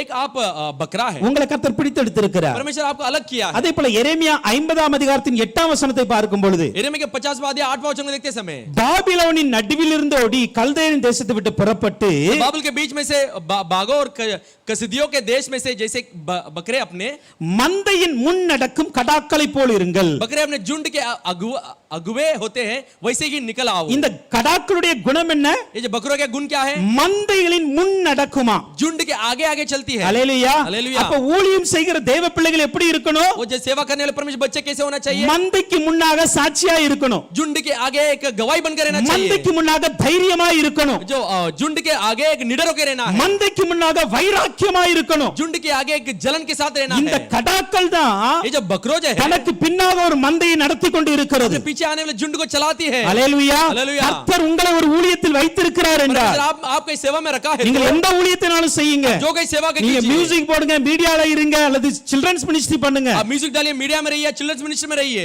நீங்கள் விசுவாசிகளுக்கு சாட்சியா இருந்துதான் ஆக आप வேண்டும். विश्वास के लिए गवाही बनकर रहना ही है। அல்லேலூயா. हालेलुया। நீங்க அவர்களுக்கு முன்னாக நிக்கிறீங்க. तो आप उनके सामने खड़े हैं। அவர்களுக்கு கிடைக்காத ஒரு ஸ்லாக்கியம் கர்த்தர் உங்களுக்கு கொடுத்திருக்கிறார். उनको वो जो मिला नहीं है, उस लायक आपको मिला है। முன்னாடி நின்னு பாட்டு பாடும்படிக்கு ஒரு ஸ்லாக்கியம் கர்த்தர் கொடுத்திருக்கிறார். आगे खड़े रहकर गीत गाने के लिए सौभाग्य को முன்னாடி दिया है। நின்னு ஆராதனை நடத்த ஒரு ஸ்லாக்கியம் கொடுத்திருக்கிறார். आगे खड़े रहकर आराधना चलाने के लिए सौभाग्य को முன்னாடி நின்னு மியூசிக் போட ஒரு ஸ்லாக்கியம் கொடுத்திருக்கிறார். आगे खड़े रहकर म्यूजिक डालने के लिए அப்ப सौभाग्य को दिया மந்தைக்கு है। முன் நிற்கிறவர்கள் झुंड के सामने खड़े होने அந்த वाले மந்தையை நடத்துகிறவர்களா இருக்கிறார்கள். झुंड को अगुवाई करने वाला बनकर रहना चाहिए। அப்ப நீங்க சாட்சியா இருக்கணும். इसलिए आप गवाही बनकर रहना நீங்கள் चाहिए। வைராக்கியம் உள்ளவர்களா இருக்க வேண்டும். जलन के साथ रहना चाहिए। கர்த்தருக்கென்று உறுதியா இருக்கிறவர்களா இருக்க परमेश्वर வேண்டும். को स्थिर बनकर रहना चाहिए। உங்களுடைய வைராக்கியத்தை ஜனங்கள் பார்க்கணும். आपकी जिद को पर लोगों देखना है। ஹல்லேலூயா. हालेलुया। இந்த ஊழியக்காரங்க எப்படி வைராக்கியமா இருக்காங்களோ हमारे सेवक के कैसा जिद के साथ है, அப்படியே எங்கள் உடன் ஊழியர்கள் வைராக்கியமா இருக்கிறார்கள். भी हमारे उप सेवक भी जिद के साथ है। எங்கள் சபையின் ஒவ்வொரு ஊழியத்தை செய்கிறவர்கள் வைராக்கியமா இருக்கிறார்கள் हमारे कलीसिया हर सेवक जिद के साथ है। என்பதை புதிதாய் வருகிற விசுவாசிகள் பார்க்கணும். ऐसा करके नया आने वाले विश्वासी देखना है। ஹல்லேலூயா. ஹல்லேலூயா. அதுக்கு தான் ஆண்டவர் கடாவை முன்னாடி வச்சிருக்கிறார். इसीलिए परमेश्वर बकरों को आगे रखा है। அதனால இந்த கடா என்ன பண்ணணும்? इसलिए बकरों क्या करना है? முன்னாடி நிற்கணும், தலையை தூக்க கூடாது, तो आगे खड़ा करके सिर नहीं ऊंचा उठाना। தலகணம் வரக்கூடாது, जो सिर गर्मी नहीं आना தலையை வெட்டி சர்வாங்க தகன பலியா ஒப்பு கொடுக்கணும். सिर को काट कर एक होम बलि में अर्पण करना है। ஹல்லேலூயா. ஹல்லேலூயா. ஏன்னா முன்னாடி வந்தா சிலருக்கு தலகணம் வந்துரும். तो आगे आते कुछ लोग को सरगर्मी आ जाती है। வரக்கூடாது. नहीं आना है। நான் இந்த மந்தைக்கு மாதிரியா இருக்கணும்பா. एक झुंड के लिए एक नमूने बनकर रहना என் है। வாழ்க்கையில தாழ்மையை தாங்க, मेरा जीवन में नम्रता को என் வாழ்க்கையில दीजिए। பொறுமையை தாங்க, मेरा जीवन में धीरज को என் दीजिए। வாழ்க்கையில பரிசுத்தத்தை தாங்க, मेरा जीवन में पवित्रता को என் दीजिए। வாழ்க்கையில வைராக்கியத்தை தாங்க. जीवन में एक जिद को दीजिए। சாட்சியாய் வாழணும்பா. गवाही बनकर रहना है। இது ஆட்டுக்கடா கேட்க வேண்டிய ஒரு ஒப்பு கொடுத்தல். ये जो बकरा पूछने वाला एक समर्पण है। ஹல்லேலூயா. हालेलुया। அடுத்த ஆட்டுக்கடா என்பது என்ன? उसे बकरा बोलो तो क्या? ஓசியா 10ஆம் அதிகாரத்தின் 11ஆம் வசனத்தை பார்க்கும் பொழுது उसे 10-11 वचन को देखते समय எப்ராயிம் நன்றாய் பழக்கப்பட்டு போரடிக்கிற விரும்புகிற கடாரியா இருக்கிறான். इब्राहिम अच्छा सिखाकर एक एक एक एक सुंदर गर्दन पर है। ஹல்லேலூயா. போரடிக்கிறவன் என்று சொல்லப்பட்டு இருக்கிறது. इब्राहिम पर सवार चढ़ाऊंगा, यहूदा हल और याकूब होगा, याकूब होगी खींचेगा। ஹல்லேலூயா. தானிக சாம். अनाज को साफ करने वाला। ஓகே, நான் சொல்லிடுறேன். போரடிக்கிற பழக்கப்பட்டு இருக்கிறானா? ये जो अनाज को साफ करने वाला उसको सिखाया गया है। போரடிக்கிறவன் என்றால் என்ன? ये जो अनाज को साफ करने वाला मतलब क्या? தானியத்தையும் பதரையும் பிரிக்கிறவர்கள். अनाज और भूसा को अलग करना। ஹல்லேலூயா. हालेलुया। களத்துல ஏன் போரடிக்கிறாங்கன்னா वो जो क्यों अपना खलिहान में वो लोग अलग करते हैं। நல்ல கோதுமை மணியும் பதரும் தனியா வரணும். अच्छा गेहूं और भूसा अलग आना है। அடுத்ததாக ஆட்டுக்கடா ஏன் கர்த்தர் வைத்திருக்கிறார் என்றால் उसके बाद बकरों को क्यों परमेश्वर रखा है? நீங்க தான் விசுவாசிக்குள்ள யாரு தானியமா இருக்கிறாங்க, யாரு பதரா இருக்காங்கன்னு பிரித்து பார்க்கணும். आप विश्वासी में कौन गेहूं बनकर है, भूसा बनकर है करके अलग करना है। ஹல்லேலூயா. हालेलुया। ஹல்லேலூயா. हालेलुया। எல்லாமே முன்னாடி நிக்கிற ஊழியருக்கு பார்க்க முடியாது. वो सब आगे खड़े रहने वाले सेवक देख नहीं सकता। 500 பேர் இருக்காங்க முன்னாடி, तो 500 लोग आगे எத்தனை हैं, பேரை பார்க்க முடியும்? कितने लोग को देख सकते அப்ப हैं? உடன் ஊழியர்களாகிய நீங்கள் என்ன செய்யணும்? उप सेवक आप क्या करना है? வருகிற விசுவாசிகள் எப்படி இருக்கிறார்கள், आने वाले विश्वासी कैसे हैं, அவருடைய தன்மை எப்படி இருக்கிறது, उनका गुण कैसे है? அவர்கள் நல்ல கிறிஸ்துவுக்கு வளர்ந்து நல்ல கோதுமை மணியா இருக்கிறாங்களா, अच्छा मसीह के अंदर बढ़कर गेहूं के दाने बनकर है क्या? அல்லது பதர் மாதிரி இருந்துகிட்டு இருக்கிறாங்களா, जैसे भूसे के समान है क्या? அவங்க வாழ்க்கையில களை எதுவும் விதைக்கப்பட்டு இருக்கிறதா? उनका बीच में जंगली पौधा कुछ है क्या? இதுக்கெல்லாம் பழக்கப்பட்டவர் தான் ஆட்டுக்கடா. ये सब इसके लिए सब आदत बड़ा है, यही बकरा है। ஹல்லேலூயா. हालेलुया। அப்ப உடன் ஊழியத்தில் இருக்கிறவர்கள் जो अपना उपसेवक நீங்கள் செய்ய काम में வேண்டிய जो है, காரியம் என்ன தெரியுமா? आप क्या कार्य करना है? சபையில போரடிக்கணும். நீங்க वो जो कलीसिया में आप अनाज को अलग करना है। ஹல்லேலூயா. हालेलुया। எப்படிப்பட்ட ஜனங்கள்லாம் வராங்க, कैसे लोग आते हैं, அவர்களை பிரித்து பார்க்க வேண்டும். उसे अलग करके देखना है। பிரித்து பார்க்க வேண்டும் என்றால் अलग करके देखना है, அவங்களை தனியா பிரிச்சு வைக்கணும் அல்ல. उनको अलग करके रखना। वैसा அவங்க मतलब விசுவாசத்துல नहीं। குறைவா இருக்காங்களா, विश्वास में कम है क्या? அவங்களை பலப்படுத்தி விசுவாசத்துல கொண்டு வரணும். उनको बल देकर विश्वास में लाना है। ஹல்லேலூயா. हालेलुया। நல்ல விசுவாசத்துல இருக்கிறவங்கட்டே போய் சண்டையிட்டு இருக்க கூடாது. तो अच्छा विश्वासी में रहने वाले उनके साथ में मिलना नहीं चाहिए। அத நான் ஃபர்ஸ்டே சொல்லிட்டேன். ரோமர் 15 பலவீனனுடைய பலவீனங்களை தாங்க வேண்டும். तो इसलिए मैं रोमे 15 में कहा जो निर्बलता को हम संभालना झेलना ஓகே, है। ஹல்லேலூயா. हालेलुया। அப்ப மூன்றாவது இந்த ஆட்டுக்கடா ஏன் பயன்படுகிறது என்றால் तीसरा बकरा क्यों उपयोग होती है? தானியத்தின் பதரையும் பிரிக்க பயன்படுகிறது. अनाज और भूसा को अलग करने के लिए उपयोग होती है। அந்த கிருபையை கர்த்தர் எனக்கு கொடுத்திருக்கிறார் என்றால் अगर परमेश्वर हमें दिया है அதை तो வைத்து பெருமை பாராட்ட கூடாது. उसे रखकर घमंड नहीं करना है। அதையும் கர்த்தரிடத்துல ஒப்பு கொடுக்கணும். उसे भी परमेश्वर के सामने समर्पण ஆண்டவர்ட்ட करना है। சொல்லணும், परमेश्वर से कहना है எனக்கு இன்னும் கிருபை தாங்கப்பா, मुझे और भी अनुग्रह எங்க दीजिए। விசுவாசிகள் நடக்க வேண்டிய வழியில நடத்தணும்ப்பா. हमारे विश्वासी चलाने वाले मार्ग में चलाना है। யார் வாழ்க்கையில என்ன குறை இருக்கிறது, जिसके जीवन में कुछ कमी है, யார் வாழ்க்கையில என்ன தேவை இருக்கிறது इसके जीवन में क्या जरूरत சொல்லிட்டாங்க. है, அதற்காக நாங்க ஜெபிக்கட்டும். तो आप कहिए, उनके लिए प्रार्थना करना है। அவங்களை இன்னும் எப்படியாவது தூக்கி எடுத்து நிலைநிறுத்தட்டும். उनको कैसा भी करके ऊपर उठा खड़ा करना है। ஹல்லேலூயா.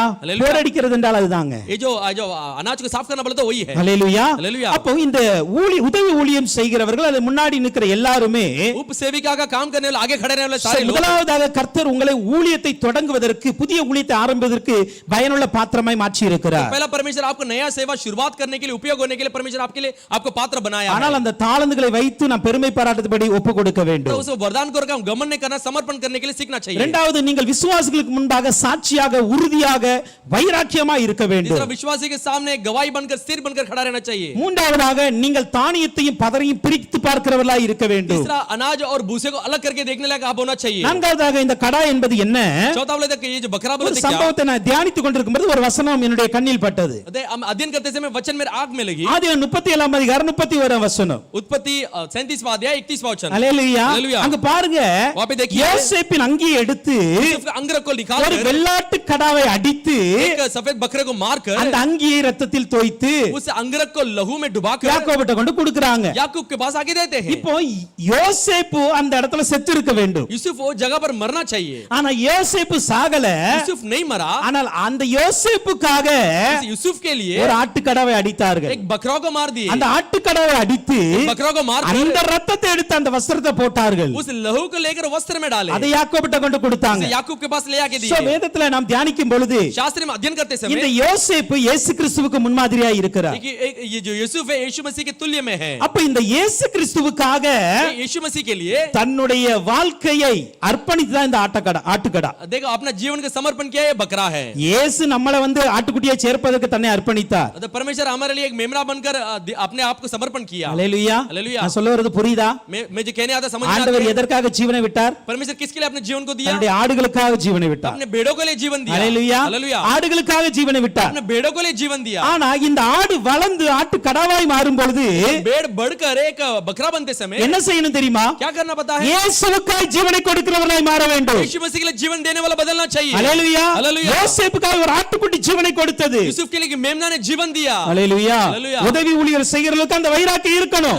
उपसेवक करने के लिए इसे जलन होना चाहिए. ஐயா நான் வந்து ஒரு தலைமை பொறுப்புல வரல, मैं बड़ा एक प्रधान के एक श्रेष्ठ पद में नहीं आया. அப்படி நான் நினைக்க கூடாது. ऐसा सबने सोचना எந்த चाहिए. ஊழியத்தை செய்தாலும் जो कोई सेवा की है என் இயேசுவுக்காக என் ஜீவனை கொடுப்பேன் என்கிற வைராக்கியம் இருக்க வேண்டும். मेरे यीशु मसीह के लिए जीवन देने दूंगा करके एक जलन होना चाहिए. அப்படிப்பட்ட ஒரு சர்வாங்க தகனபலியா ஒப்பு கொடுத்தது தான் ஆட்டுக்கடாவா இருக்கிறது. ऐसा होम बलि के रूप में अर्पण करने जाना ये बकरा है. அல்லேலூயா. हालेलुया. அப்போ இந்த உதவி ஊழியத்தில் இருக்கிற ஒவ்வொருவருமே उप सेवक सेविका में रहने वाला हर இந்த एक लोग புதிய ஊழியத்தை செய்வதற்கு துணை செய்கிறவர்களா இருக்கிறீங்க. नया सेवा को शुरुआत करने के लिए आप एक सहायता है. விசுவாசிகளுக்கு சாட்சியாய் முன்மாதிரியா இருக்க வேண்டும். विश्वासी के लिए गवाही और श्रेष्ठ बनकर रहना चाहिए. தானியத்தையும் பதரையும் பிரிக்கிறவர்களா இருக்க வேண்டும். अनाज और भूसा को अलग करने लायक होना चाहिए. இயேசுவுக்காக உங்களை ஒப்பு கொடுக்கிறவர்களா இருக்க வேண்டும். यीशु मसीह के लिए अपने आप को समर्पण करने वाले होना चाहिए. இப்படிப்பட்ட ஆட்டுக்கடாவை தான் சர்வாங்க தகனபலி செலுத்தப்படுகிறது. ऐसे ही बकरा को एक होम बलि के रूप में चढ़ाया जाता है. அல்லேலூயா. हालेलुया. ஓகே, கடைசியாக ஒன்று சொல்லி முடிக்கிறேன். आखिर में कहकर खत्म करता हूं. கடைசியாக மூன்றாவது ஒரு பொருள் இருக்கிறது. तीसरा एक वस्तु है. புறா குஞ்சுகள் இருக்கிறது. जो जंगली कबूतर ये कबूतर के पिल्लू. அல்லேலூயா. हालेलुया. அதான் விசுவாசிகளை இது குறிக்கிறது. ये विश्वासी को जताती है. சபையில் இருக்கிற எல்லா ஜனத்தையும் இது குறிக்கிறது. कलीसिया के सारे लोग को बताती है. ஏன்னா இதுல தான் इसी में ही காட்டுப்புறாவும் இருக்கு, புறா குஞ்சும் இருக்கு. जंगली कबूतर भी है और कबूतर की बच्चों भी है. அல்லேலூயா. हालेलुया. அதனுடைய அர்த்தம் என்ன தெரியுமா? इसका अर्थ क्या पता है? பெரியவர்கள் சிறியவர்கள் எல்லாருமே இதுல அடங்குவார்கள். बड़े छोटे सब कुछ इसके अंदर आ जाते हैं. அல்லேலூயா. हालेलुया. இப்ப மூன்றாவது ஒரு கேட்டகரி ஒப்பு கொடுக்கணும். तीसरा एक भाग समर्पण करना है. எப்படி ஊழியர்கள் தங்களை சர்வாங்க தகனபலியா ஒப்பு கொடுக்கிறார்களோ, जैसे सेवक अपने आप को होम बलि के रूप में अर्पण करते हैं, எப்படி உதவி ஊழியர்கள் சர்வாங்க தகனபலியா ஒப்பு கொடுக்கிறார்களோ, जैसे उप सेवक अपने आप को होम बलि के रूप में समर्पण करते हैं, அப்படியே விசுவாசிகளும் சர்வாங்க தகனபலியாய் ஒப்பு கொடுக்க வேண்டும். वैसे भी विश्वासी भी होम बलि के रूप में अपने आप को समर्पण करना है. லேவியராகமம் 1ஆம் அதிகாரத்தை 14ஆம் வசனத்தில் இது எழுதப்பட்டு இருக்கிறது. लेवियो पहला अध्याय उसका 11 वचन में ऐसा कहा गया. அல்லேலூயா. 14 இது விசுவாசிகள் பெரியவர்கள் சிறியவர்கள் எல்லாத்தையும் குறிக்கிறதா இருக்கிறது. ये विश्वासी बड़े छोटे सब कुछ जताती है. ஓகே, நான் சுருக்கமாய் ஒரு 4 காரியத்தை புறாவை பத்தி சொல்லி விடுகிறேன். ये जो छोटा चीज में मैं सारांश में और कबूतर के बारे में कह देता हूं. உன்னத பாட்டு 5ஆம் அதிகாரத்தில் 2ஆம் வசனத்தை பார்க்கும் பொழுது श्रेष्ठ गीत 5वां अध्याय दूसरा वचन को देखते समय மணவாளன் தன்னுடைய நேசத்தை குறித்து மணவாட்டியை குறித்து இப்படியாய் சொல்லுகிறார். इधर दूल्हा अपने दुल्हन के बारे में ऐसा कहता है. என் புறாவே என் உத்தமியே கதவை தர. ए मेरा कबूतरी मेरा श्रेष्ठ मेरा दरवाजा खोल. அப்ப இந்த புறாவை அங்கு வந்து தன் நேசர் கூப்பிடுகிறார். देख ये जो कबूतर को अपने वो प्यारे बुलाता है, அப்படின்னா என்ன அர்த்தம் தெரியுமா? उसका मतलब क्या है? விசுவாசிகள் மணவாளுடைய சத்தத்திற்கு செவி கொடுக்கிறவர்களாய் இருக்க வேண்டும். विश्वासी जो है दूल्हा का आवाज के लिए कान देने लायक होना चाहिए. உங்களுக்கு மணவாட்டிக்கான ஒரு அழைப்பு வருகிறது. आपके लिए एक दुल्हन की एक बुलावट आती है. அல்லேலூயா. அல்லேலூயா. அந்த அழைப்பு கேட்ட உடனே बुलावट को सुनते ही கதவை திறந்துறணும். दरवाजा खोल देना அந்த है. உன்னத பாட்ட தியானித்தோம்னா அது ஒரு பெரிய அது வேற டாபிக் போயிரும். देखो श्रेष्ठ की तो अध्ययन करते दूसरा टॉपिक है. கதவை திறக்க லேட் ஆனதுனால நேசர் போய் விட்டார். दरवाजा खोलने के लिए देरी किया, அப்படி இருக்க प्यारे चला गया. அப்படி இருக்க கூடாது. वैसे नहीं होना चाहिए. கர்த்தர் உங்களை தங்களுடைய மணவாட்டியாய் ஒரு அழைப்பை விடுவிக்கிறார். तो आपके लिए एक दुल्हन के एक बुलावट को परमेश्वर देता है. அதனால நேசருடைய சத்தத்தை கேட்ட உடனே உங்களை ஒப்பு கொடுத்து கதவை திறக்க வேண்டும். प्रिय का आवाज सुनते ही आपको दरवाजा खोल देना है. அப்ப என்ன அர்த்தம் தெரியுமா? इसका मतलब क्या है? மணவாட்டியாக ஒப்பு கொடுங்க. तो दुल्हन के समान अपने आप को अर्पण कीजिए. அல்லேலூயா. हालेलूया. நம் நேசர் வரப்போகிறார். हमारे प्रिय आने वाला है. மணவாளன் வரப்போகிறார். तो दूल्हा आने वाला है. மணவாட்டியாக நீங்கள் ஆயத்தப்பட வேண்டும். दूल्हा अब तैयार होना है. दूल्हा तैयार होना है. அடுத்ததாக ஓசியா 7ஆம் அதிகாரத்தின் 11ஆம் வசனத்தை பார்க்கும் பொழுது उसे 7 वचन के देखते समय இந்த புறாவை குறித்து சொல்லப்பட்டு இருக்கிறது. इस कबूतर के बारे में कहा गया है. எப்ராயிம் பேதையான புறாவை போல இருக்கிறான். इब्राहिम जो है एक इब्राहिम ऐसा निर्बुद्धि है. அல்லேலூயா. हालेलुया. இவன் யார் கூப்பிட்டாலும் போயிடுதான். ये कोई भी बुलाते चले जाता है. விசுவாசிங்க அப்படிதான் இருப்பாங்க. विश्वासी पे वैसे ही होते हैं. அல்லேலூயா. हालेलुया. இன்னைக்கு இங்க நல்லா இருக்குவாங்க, நாளைக்கு இன்னொரு இடத்துல நிப்பாங்க.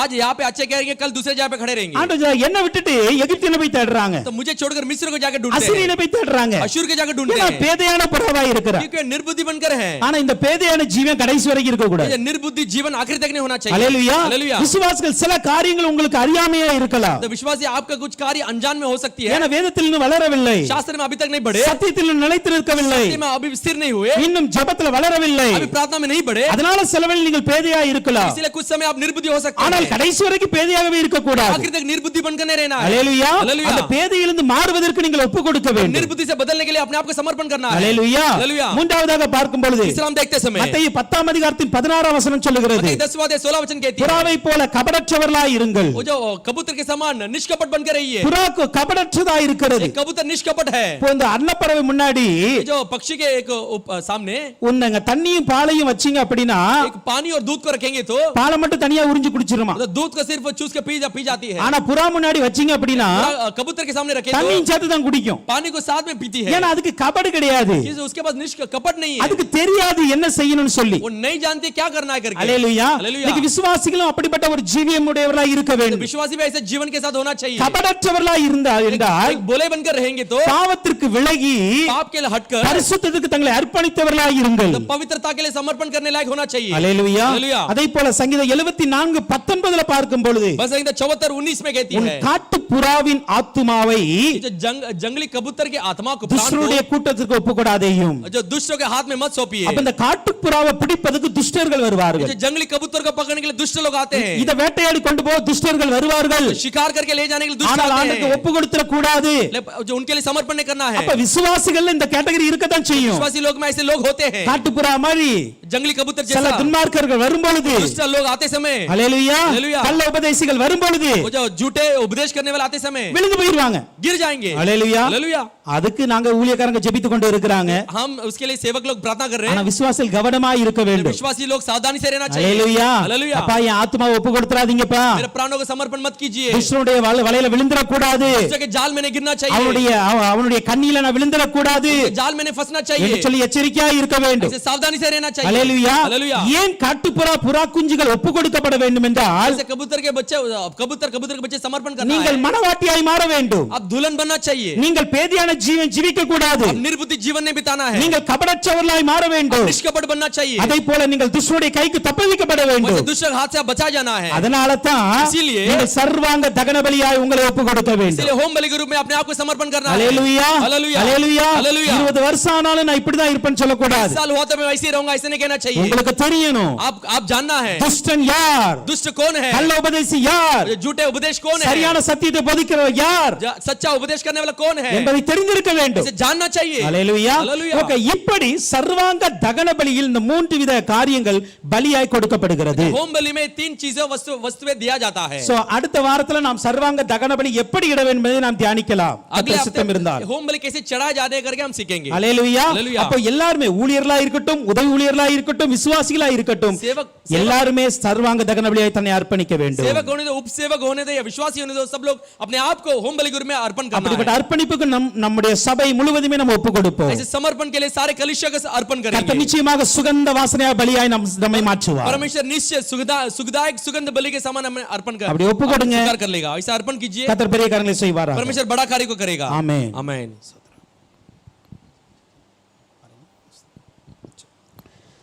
ஒரு விஷயம் நாம எல்லாரும் கண்களை மூடிக்கொண்டு एक बार खड़े होकर हम प्रार्थना இந்த करेंगे। சர்வாங்க தகன பலி एक होम बलि கர்த்தரை பிரியப்படுத்துகிற பலிதான் परमेश्वर को प्रिय करने वाला बलि है, ஆனால் मुழுவதும் எரிக்கப்பட வேண்டிய பலி पूरा जलने वाला एक बलि இது होना மேலே चाहिए, எழும்ப வேண்டிய ஒரு பலியா एक இருக்கிறது ऊपर उठने वाला बलि बनकर रहना चाहिए। அப்பா ஊழியர்கள் எல்லாருமே ये सेवक सारे लोग அப்பா பலத்தையோ மேன்மையோ எதையுமே பெருமை பாராட்டாதபடிக்கு बल या कुछ अपने अपने अपने आदर को प्रतापी को घमंड नहीं करना है, தன்னை தாழ்த்தி கிறிஸ்துவின் பொறுமையை கடைபிடித்துக் கொள்ளவும் तो अपने आप को अर्पण कर कर परमेश्वर की सेवा का आज्ञा पालन करना चाहिए। பழுதற்ற கடாக்களை போல एक निर्दोष ஊழியத்தின் முதன்மையாய் இருக்கிறவர்கள் सेवा में प्रदान बनकर रहने புதிய वाले ஊழியத்தை தொடர்வதற்கு உதவி नया செய்கிறவர்கள் सेवा को शुरू करने के सहायता कीजिए। விசுவாசிகளுக்கு முன்பாக சாட்சியாய் இருக்க வேண்டும் विश्वासी के सामने गवाही बनकर रहना चाहिए, தானியத்தையும் பதரையும் பிரிக்க வேண்டும் अनाज और भूसा अलग करना है, இயேசுவுக்காக தங்களை அர்ப்பணித்து வாழ यीशु வேண்டும் मसीह के लिए समर्पण करके जीना है। விசுவாச பிள்ளைகளும் கூட विश्वासी बच्चे भी தனக்கு வருகிற மனவாட்டிக்கான அழைப்பை சரியான நேரத்தில் புரிந்து கொள்ள வேண்டும் दुल्हन की बुलावट को सही तरह से जानना चाहिए, பேதையான ஜீவியத்தை விட வேண்டும் निर्बुद्धि जीवन को छोड़ना चाहिए, கபடற்ற ஒரு ஜீவியம் ஜீவிக்க வேண்டும் निष्कपट जीवन बिताना चाहिए, கிறிஸ்துவுடைய கரங்களுக்கு விலகி இருக்க வேண்டும் दुष्टों के हाथों से हटाए रहना है। கர்த்தர் அப்படி மாற்றும்படியாக परमेश्वर से बदलने के சபை लिए முழுவதும் ஒப்பு கொடுத்து सारे ஸ்தோத்திரிக்கலாம் कलीसिया स्तुति करेंगे। ஸ்தோத்திரம் ஸ்தோத்திரம் ஸ்தோத்திரம் ஸ்தோத்திரம் ஸ்தோத்திரம் ஸ்தோத்திரம் ஸ்தோத்திரம் ஸ்தோத்திரம் ईमान ईमान ईमान ईमान स्वर्गीय पिता आपको धन्यवाद देते हैं प्रभु जी, इस अच्छे समय के लिए स्तुति करते हैं। आज के दिनों में प्रभु जी होम बलियों के बारे में प्रभु जी हम अच्छे एक साफ रीति से आपके सेवक के द्वारा हमें सिखाया प्रभु जी, इसके लिए धन्यवाद देते हैं प्रभु जी। पहला प्रभु जी सेवक के बारे में कहा था प्रभु जी, हालेलुया, सेवक से अपने आप को होम बलि के रूप में अर्पण करना चाहिए, उनको दिया गया वो आदर वो महिमा प्रतापी को प्रभु जी घमंड के रूप में वो रखना नहीं चाहिए प्रभु जी, अपने सिर को ऊंचा उठाना नहीं चाहिए प्रभु जी, वो अपने आप को होम बलि के रूप में समर्पण करना चाहिए प्रभु जी, हालेलुया। वैसे प्रभु जी हमारे भी जीवन में होना चाहिए एक समर्पण, हमारे जीवन में होना चाहिए प्रभु जी, कुछ भी हमारे आपने दिया गया एक आदर को प्रभु जी घमंड के रूप में हम वो समझना नहीं चाहिए प्रभु जी, हालेलुया। सारे चीजों को हमारे जीवन में जो कुछ भी है आपके सामने आ गए तो प्रभु जी वो समर्पण करना चाहिए, होम बलि के रूप में अपने आप को अर्पण कर लेना चाहिए प्रभु जी। उसके बारे में उपसेवक के बारे में आपने बताया प्रभु जी, सारे विश्वासियों के सामने प्रभु जी एक गवाही के रूप में अपने आप को खड़ा करना है। सारे विश्वासी हमें देख रहे प्रभु जी, उनके सामने कैसा एक गवाही का जीवन होना चाहिए प्रभु जी, उनके सामने प्रभु जी हम यहाँ पे आ गए, हम म्यूजिक बजाते आराधना करते प्रार्थना चलाते हैं, इसके बारे में हमारे अंदर घमंड नहीं होना चाहिए, इसके बारे में घमंड कभी भी हम करना नहीं चाहिए प्रभु जी। इधर आए तो कई समय में हमें सिर गर्मी आ जाती है प्रभु जी, वो आते समय हमारे सिर के ऊपर हमें खबड़ा देकर हम कहना चाहिए कि ये जगह पे तू है, ये परमेश्वर ने लाया हुआ जगह है, तेरे तेरे तेरे मेहनत से तेरे बल से तू यहाँ पे नहीं आया, परमेश्वर के दिया हुआ बल से तू यहाँ पे आया करके हम प्रभु जी समझ कर वो हमें आगे रुकना चाहिए। वैसे सारे विश्वासियों के निर्बलता को समझकर प्रभु जी और निर्बलता को झेलने वाले बनकर होना चाहिए प्रभु जी। प्रभु जी आखिर में हम देखे थे प्रभु जी विश्वासी लोग एक कबूतर के समान है, कबूतर के जंगली कबूतर के समान, कबूतर के बच्चों के समान प्रभु जी हम अपने आप को अर्पण करना चाहिए प्रभु जी। दुष्टों को हाथ से जाल से बचकर रहने के लिए प्रभु जी हमें सहायता कीजिए, मदद कीजिए। आज प्रभु जी सारे चीजों का आपने हमें सिखाया, ये रखे हम हमारे जीवन में इसको आज्ञा पालन करके प्रभु जी हर समय ये होम बलि किसके लिए दिया गया, हम अपने आप को अर्पण करने के लिए प्रभु जी। जैसे एक बैल में नर को आपने चुना, एक बकरों को चुना प्रभु जी, एक कबूतर के बच्चों को आपने चुना प्रभु जी, ये किसके लिए चुना गया करके समझकर हमारे जीवन में आज्ञा इसको पालन करके प्रभु जी हर समय हृदय में वचन कर रखकर ये रात में चलते समय इस दुनिया में चलते समय प्रभु जी रोशनी बनकर वचन ठहरेंगे और विश्वास करते हैं। सारा चीजों का हाथ पे सौंपते प्रभु जी, सेवक को भी ब्रदर चार्ल्स को भी आपके हाथ पे देते हैं, उनको और अधिक प्रकटीकरण को देखकर हमसे बात कीजिए, हमें प्रकट कीजिए। यीशु मसीह के नाम से मांगते पिता, आमीन।